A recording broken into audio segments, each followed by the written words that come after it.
Na mtazamaji, shukrani za dhati kwa kutegea taarifa zetu za Kirk Machweo, ikiwa ni tarehe 22 mwezi Novemba mwaka 2022. Jina langu ni Aidah Munzatsi. Mtazamaji, kuna mengi tuliokuandalia, kwa hivyo andamana nasi hadi mwisho wa taarifa hizi. Rais William Ruto amewasili nchini Korea Kusini kwa mazungumzo naye rais wa taifa hilo Yoon Suk Yeol. Kwenye ziara yake ya siku 3 nchini humo, Rais William Ruto anatarajiwa kuhudhuria mkutano wa kibiashara ambapo atazungumzia mengi kuhusu taifa la Kenya ili kuvutia wawekezaji wa nje. Ziara yake Ruto inalenga kukuza na kupanua uhusiano uliopo kati ya taifa la Kenya na mataifa ya Asia Mashariki, pamoja na kutafuta ushirikiano kwenye sekta za elimu, teknolojia, bidhaa za matibabu na hata miundombinu.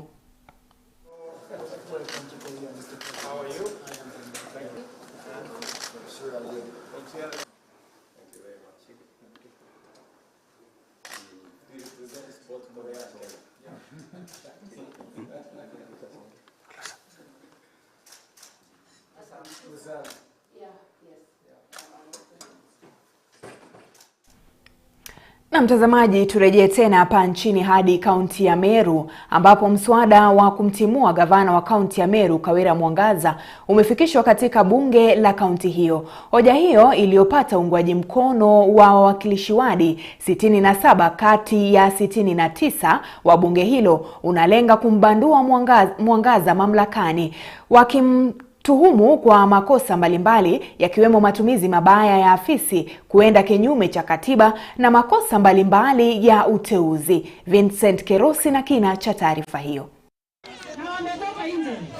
Masaibu yanamkumba gavana wa Meru Kawira Mwangaza yamechukua mkondo mwingine hii leo baada ya wakilishi wadi 67 kutia sahihi mswada unaolenga kumtimua ofisini Mwangaza na kuuzima kabisa mwanga wake kabla ya hata siku 90 tangu kuchaguliwa kwake kukamilika.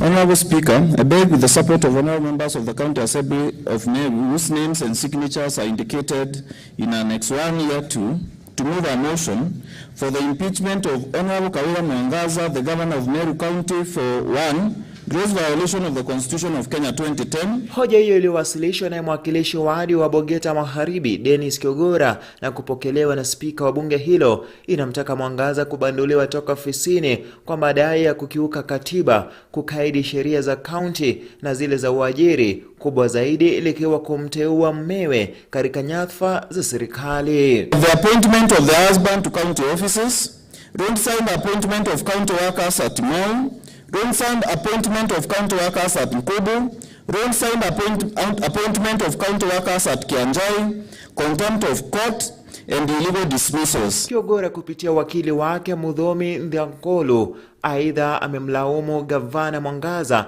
kwamba amepalilia mazingira yenye uadui na hawezi kutegemewa kufanya kazi kwa pamoja na wafanyakazi au wawakilishi wadi wa kaunti ya Meru. The governor has engaged in multiple discreditable acts that severally and collectively amount to gross violation of the Constitution. The discreditable acts have exposed the office of the governor, the assembly and its leadership and the people of Meru County to national shame. Mjadala kuhusu mswada huo umeahirishwa hadi juma lijalo, wakati ambapo gavana Kawira anatarajiwa kuhudhuria vikao vya bunge hilo. Iwapo mswada huo utafanikiwa, basi utawasilishwa mbele ya bunge la Seneti litakalobaini umakinifu wake kisheria kabla ya kujadili na kuamua. Vincent Kerosi, Kirk Machweo. Na sasa taarifa yake Vincent Kerosi inatupeleka hadi kwenye mjadala unaendelea hapa nchini wa GMO. Mjadala wa chakula vya kisaki almaarufu GMO unaendelea kuibua maoni mseto kutoka kwa viongozi wa kisiasa, viongozi wa kidini na hata wa Kenya mbalimbali. Baadhi ya viongozi wa humu nchini sasa wanaitaka serikali kutoingiza mahindi ya GMO humu nchini. Wakizungumza leo hii, mbunge wa Kimilili Didmas Baraza naye seneta wa Nandi Samson Cheragei wamepinga hatua ya serikali ya kutaka kuagiza mahindi na vyakula vingine vya GMO kutoka mataifa ya nje. Kulingana nao, serikali inastahili kununua mahindi kutoka kwa wakulima wa humu nchini pamoja na kuagiza kutoka kwa ghala la bodi ya nafaka na mazao NCPB. Wakikashifu uamuzi huo, wawili hao wameshikilia msimamo kuwa vyakula vya GMO havistahili kuruhusiwa nchini, huku wakisema kuwa wataelekea mahakamani.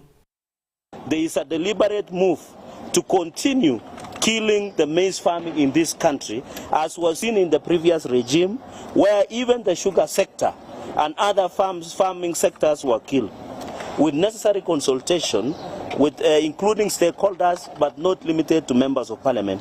In conclusion, the committees of agriculture, trade and industry and cooperatives in parliament should immediately summon the CS of Trade, Honorable Moses Kuria, and CS Agriculture, Honorable Mithika Lenturi, on the matter. Furthermore, the ministry should cease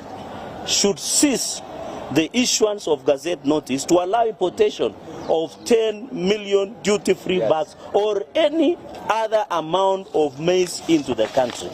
We also demand the government to open National Cereals and Produce Board and strategic grain reserves and mop up the entire maize harvest of this year before allowing importation of any amount of maize.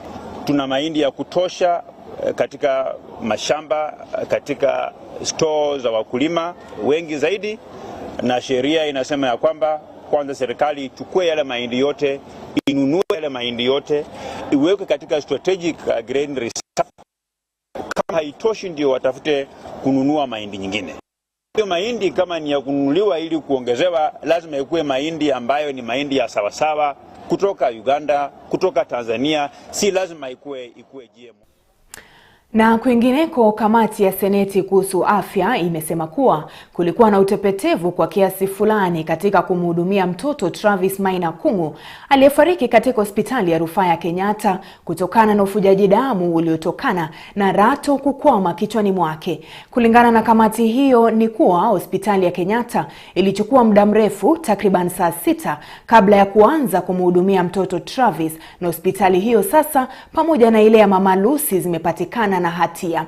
Wakati huo huo, kamati hiyo imeanzisha operesheni ya kuchunguza shughuli katika hospitali nyinginezo katika kaunti, ikisema kuwa huenda kuna Wakenya wengine wanaopitia changamoto kupata matibabu.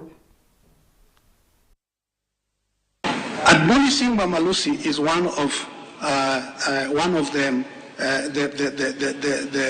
the warnings that we want to give Mama Lucy.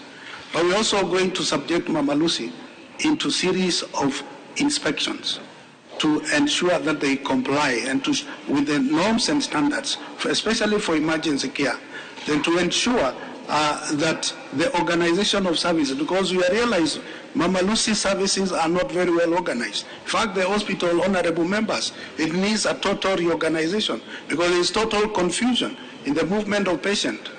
Right. We also want to direct the management of Mama Lucy that all clinical health professionals who are deployed at the accident and emergency, they undertake a training on basic life support, because not all health professionals who are deployed in accident and emergency have these kind of skills. And we want all hospitals which have accident and emergency to have people trained on basic life support and advanced cardiac life support and trauma, which are very, very critical. Na kwingineko, baadhi ya viongozi katika kaunti ya Laikipia wameitaka serikali kuingilia kati na kudumisha usalama katika eneo hilo ili kukaba swala la wizi wa mifugo. Viongozi hao wamedai kuwa uhalifu huo unakithiri mipaka na kuleta madhara mengi, huku wakitaka usaidizi wa maafisa wa polisi kwa dharura ili kudumisha usalama. Swala la uvamizi wa mifugo umekithiri mipaka katika kaunti ya Laikipia, huku baadhi ya viongozi wa eneo hilo wakiungana mkono kutoa suluhisho mwafaka ya kukaba wizi huo. Mwakilishi wadi wa Ingwamiti ya Irene Wasuka ameelezea mikakati itakayosaidia kukaba wizi wa mifugo kutoingia katika maeneo hayo ili kuzuia wizi na uvamizi huo.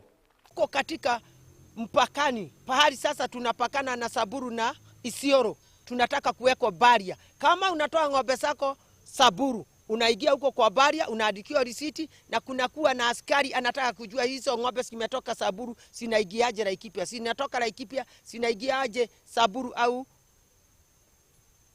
Isiolo. Kwa hivyo sisi tunaomba na tunalia. Gavana wetu wako Nairobi aking'eng'ana. Sisi Kindiki Kithure tunakujua, you are able CS, na tunakupenda kama kijana wetu, tunakupenda, na watu wa Laikipia hawana vita na mtu yote. Lakini tunaendelea kuuawa kiholela. Hatutanyamaza sasa. Akizungumza baada ya tukio la mfugaji mmoja aliyeuawa na wahalifu hao, mwakilishi wadi wa Almoran, Benson Kamara, ameitaka serikali kuwajibika na kuwapa wafugaji wa eneo hilo usalama kwao na kwa mifugo wao. Ningelipenda kuambia serikali yetu ya William Samoei Ruto na Rigathi wa Gachagua ya kwamba waziri wa usalama ujue ya kwamba eneo hili letu la Sosian na eneo hili la Oromoran ni sehemu ambao tuko na shida na kusihi, kwa sababu Laikipia County viongozi wameungana. Ukipata senator analia kilio ambacho nalia, ukipata governor analia kilio ambao nalia, ukiangalia women rep analia kilio ambacho tunalia, mbunge wa Laikipia North analia hicho kilio. Ningekusihi wafugaji ambao wameingia katika Laikipia County waweze kuondolewa, warudishwe makwao, kwa sababu hawana heshima na hawana adabu. Vile vile, mkazi mmoja wa eneo la Almoran ameitaka serikali ingilie kati na kudumisha usawa wa sheria kwa kila mtu ili kukaba uhalifu unaokithiri mipaka. Serikali tungetaka itusaidie kila mtu, kama mtu ni Mkenya awe anatii sheria, lakini sio sheria iwe ya watu moja wengine wawezi tii sheria. Nikiripotia runinga ya Kirk TV, Stephen Kibara. Na mtazamaji, taarifa yake Stephen Kibara sasa inatupeleka kwenye mapumziko mafupi. Tutarejea muda usiokuwa mrefu.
Are you looking to grow your business?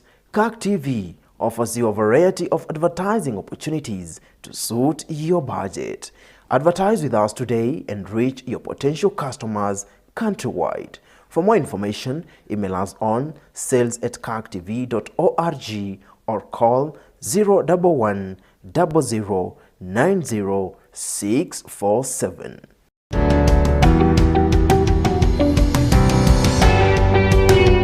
The great people on earth today are the people who pray. Not those who talk about prayer or those who explain about prayer, but those who take time and pray. God answers prayers. Why? Because He hears.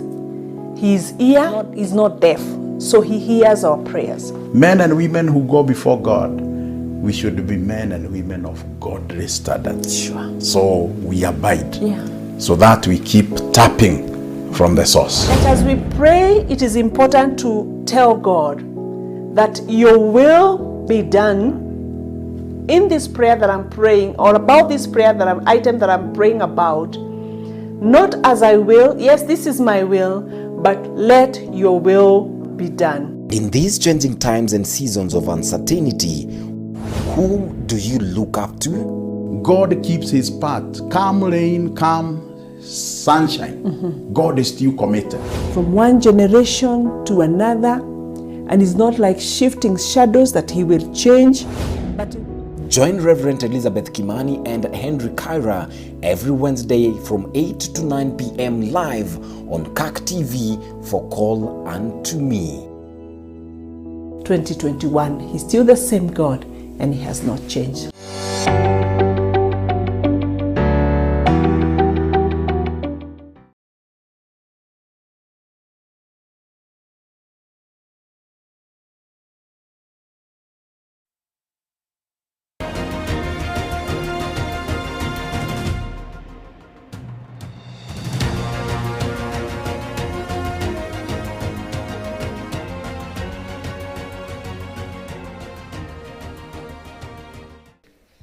Na mtazamaji, karibu kwenye awamu ya pili ya Kirk Machweo.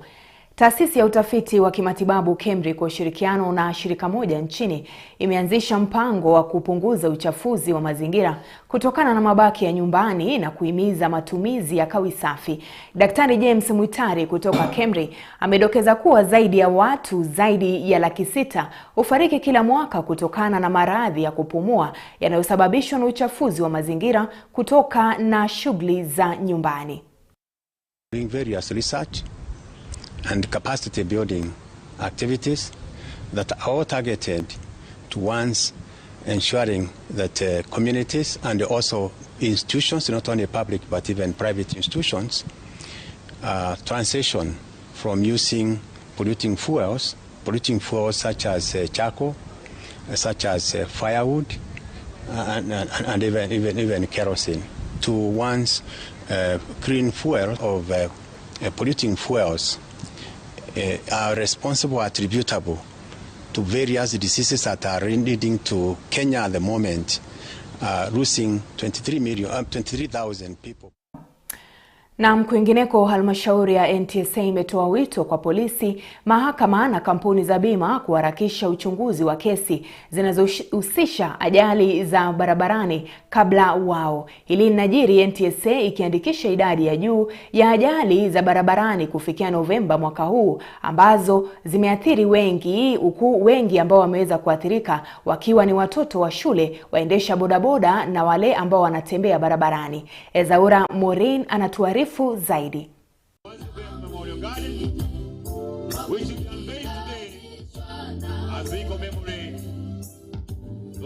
Akizungumza kwenye hafla hiyo ya uhamasishaji wa usalama barabarani ulioambatana na uvumbuzi wa Memorial Garden kwenye chuo kikuu cha Embu, Doris Sibaya ambaye ni meneja wa NTSA katika kanda ya Mashariki nchini amesema kuwa haki kwa waathiriwa wa ajali za barabarani uchukua muda mrefu ikilinganishwa na uharibifu, hasara na mateso wanayoyapitia wafiwa na majeruhi.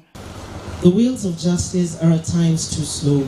We therefore call upon the police, the judiciary, and insurance companies to expedite all traffic cases before them.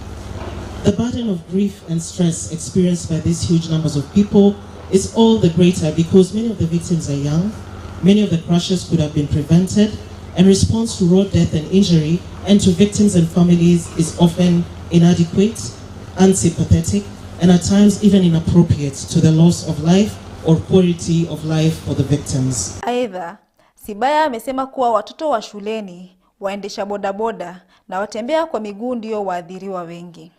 Kufikia Novemba mwaka huu, NTSA imerekodi ajali 18,474. Vulnerable road users including bodaboda riders, pedestrian, school-going children are paying the highest price. As at 17th November 2022, we have recorded 18,474 crash victims, of which 4,103 were fatal, 8,371 were serious injuries, while 6,000 were slight injuries. Ajali hizo zinasababishwa na uendeshaji mbovu wa magari kwa madereva, ambao pia kwa wakati mwingi huwa wamelewa. Factors such as speeding, reckless driving, dangerous overtaking, drunk driving, drunk walking, drunk riding, failure to use seatbelts, failure to use helmets by riders and pillion passengers, failure to use available designated pedestrian walkway are known to highly contribute to these crashes. Kwenye hafla hiyo, mwanafunzi kwa jina la Anthony Muchiri ambaye ni mwadhiriwa wa ajali amewasihi wanafunzi wenzake kufuata masharti ya trafiki na kufanya tahadhari wanapovuka barabara. I'm a victim of road accident. Was back in year 2020, August, along the Mwea Road. Then sasa tulikuwa tumeruhusu stability, miguu ikaanga kwenye tulikuwa mtu anakanyanga akiwa amebebwa, ikaanga chini. So hiyo gari ikakuja ikanigrasi hivi pamoja na hiyo chuma, so mguu ilikuwa thoroughly crushed. Nikiripotia runinga ya KAK, jina langu ni Ezaura Morin. Na mahakama ya juu katika kaunti ya Mombasa imeanza kusikiliza kesi inayopinga kuchaguliwa kwa Fatma Achani kama gavana wa kaunti ya Kwale katika uchaguzi mkuu uliofanyika mnamo Agosti 9. Kulingana na aliyewasilisha kesi hiyo mahakamani, matokeo yaliyotangazwa na tume ya IEBC hayakuwa na takwimu sawa za kumtangaza Fatma Achani kuwa mshindi wa ugavana. Wakati huo huo, anadai kuwa kulikuwepo na ufisadi katika shughuli nzima ya uchaguzi. Katika paragraph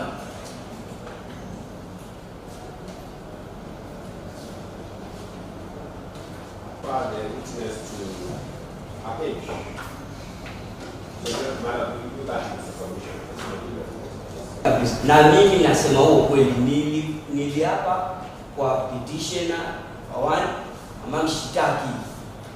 Kwa hivyo hiyo mambo ya agent, mambo ya nini ziwe parliament, nimekuja kama Namna umiliki wa muungano wa ukuzaji majani chai nchini almaarufu KPCU umeleta mzozo baina ya wabunge wa eneo la Kiambu na aliyekuwa katibu wa ukulima Peter Munya, aliyesemekana kumiliki mali hiyo ya umma pamoja naye Ukur Yatani. Mwenyekiti wa mikutano ya wanachama wa kudumisha sheria katika eneo la Kiambu pamoja na mbunge wa kaunti ya Kiambu Gathoni wa Mushomba, wakiungwa mkono na wabunge hao, waliyatoa maoni yao baada ya uvumbuzi wa tukio hilo katika mkutano wa viongozi eneo la Maanzoni. Wamesema kwamba watahakikisha umiliki huo unarejeshewa jamii, kwani mali hiyo ni ya umma. I don't think it's possible to take over government assets or public assets. What could be there subject to confirmation is the interim on leadership or names which were floated. Sometimes ministers, sometimes PSS, but in most cases PSS hold in trust during transition or when we have changes. And to our surprise today, we have realized that even the people who are purported to be the owners, the trustees who have taken over the ownership of new KPCU are former cabinet secretaries. One Yatani, the former Treasury Cabinet Secretary, and one Munya Gatirao, a former Agriculture Cabinet Secretary. The CR12 that we have been able to search from the registrars of company clearly indicates that they are shareholders with some shares, and that is completely unprocedural. And therefore, we have agreed as caucus members that we are going to take our center stage in the National Assembly to make sure that we correct the anomalies and also make laws that are going to counter the bad laws that have been pressing our farmers and limiting our farmers towards the success of the coffee industry. That one and Munya coming on CR12 as the shareholder. You cannot be a caretaker when you have shares. Shares means you spend your money, you bought it, you invested in it. If Munya dies today, unfortunately he's not. If he dies today, it becomes a court issue. Yeah, sure. The family will want to take over new KPCU. Yes. This is why we are saying he must come out clean. And Chair, I'm happy that you brought this idea. We must take it on the floor of the House. We must recommend, the parliamentary should recommend, we move to the Judicial Inquiry Commission. Wakati Munya alipokuja kuweka sheria zake, akafanya amendment ya zile regulations za 2019 za task force, alikuja yeye akawekelea mambo mengine tofauti sana ambayo ilikuja kuprotect ama kuzuia cartels kuondoka katika soko. Na sisi kama wabunge tumeweza kukaa chini na tumekubaliana kutoka kwa wabunge wa nchi yote ambao wako katika eneo ambao tunaweza kukuza kahawa. Pia tumeweza kukubali ya kwamba tutaweza kuangalia sheria ambazo zinahusu makamishna wa cooperatives, kwa sababu tunaelewa ya kwamba wamepewa nguvu nyingi ambayo inafanya maendeleo ya kahawa katika kaunti zetu isikuwe inaendelea vizuri.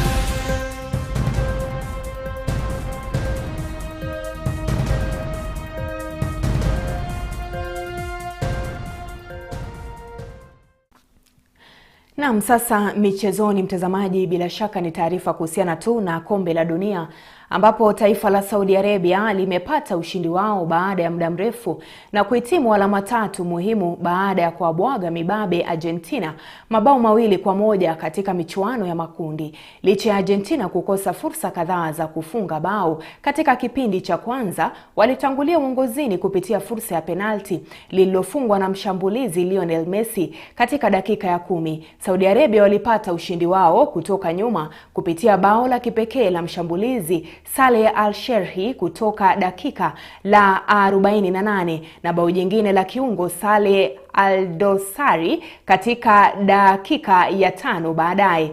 Argentina imefunga kurasa katika kundi cha na alama nunge, huku Saudi Arabia ikiongozwa kwa alama 3.